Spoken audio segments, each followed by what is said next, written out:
Okay, so we're going to do a your turn. If you would like, you might want to try working this out on your own and then come back and view the video.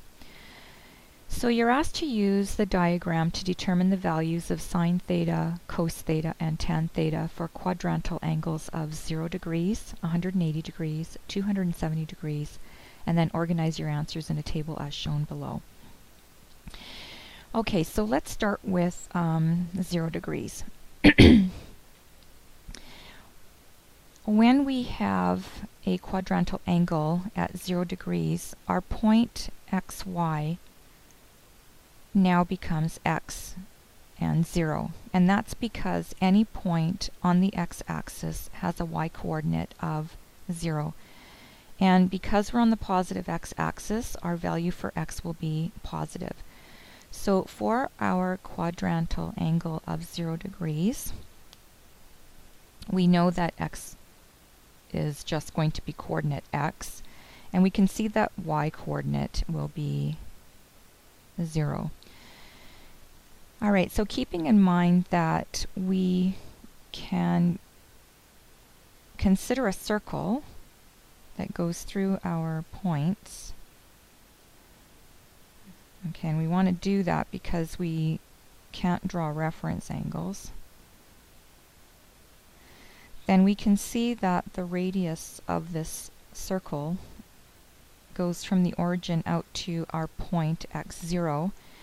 And we also know, though, that the distance from our origin to our point is also x, so we can see that r is equal to x at 0 degrees.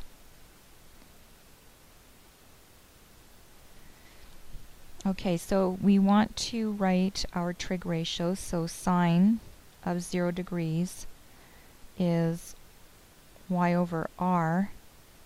The value for y is 0. And our radius is x, and so 0 over x is 0. Cos of 0 degrees is x over r. The value of x is still x. The value of r, though, is now x, and x over x is 1.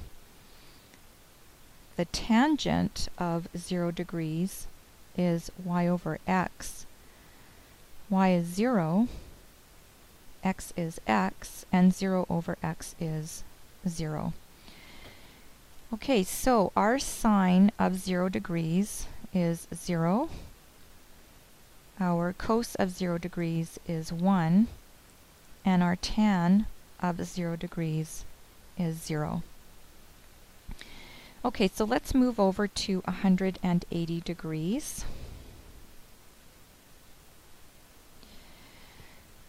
Now, as you can see, x has a direction of a negative direction. Okay, so we now have a negative x.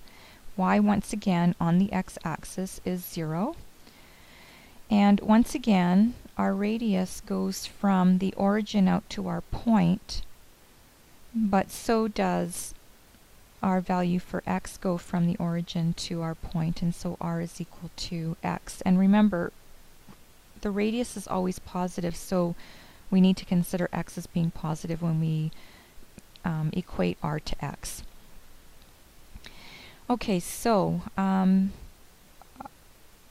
at 180 degrees then, x is negative x, y is 0, and r is equal to x.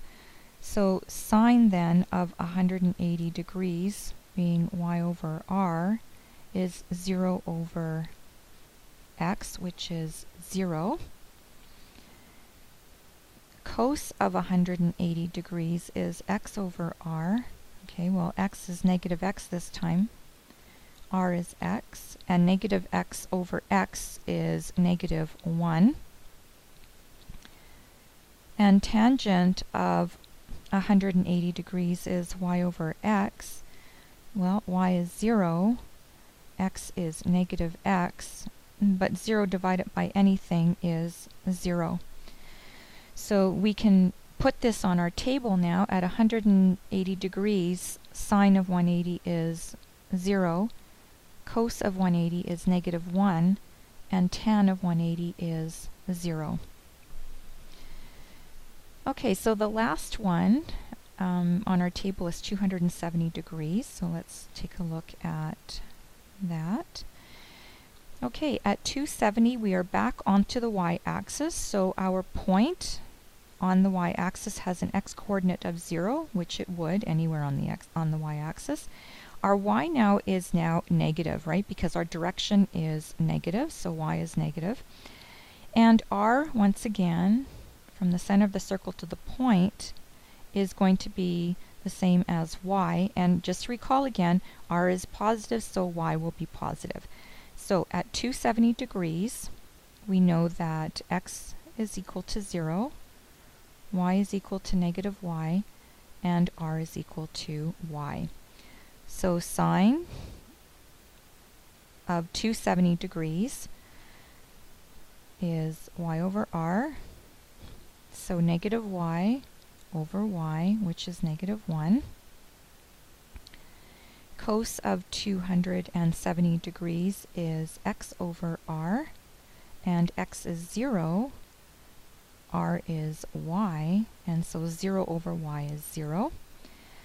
And tangent of 270 degrees is y over x, y is -y, x is 0, and anything divided by 0 is undefined. Okay, so let's fill our chart in. At 270 degrees, sine of 270 is -1, cos of 270 is 0, and tangent of 270 is undefined. Now, what if we were to add another column onto here and make it 360?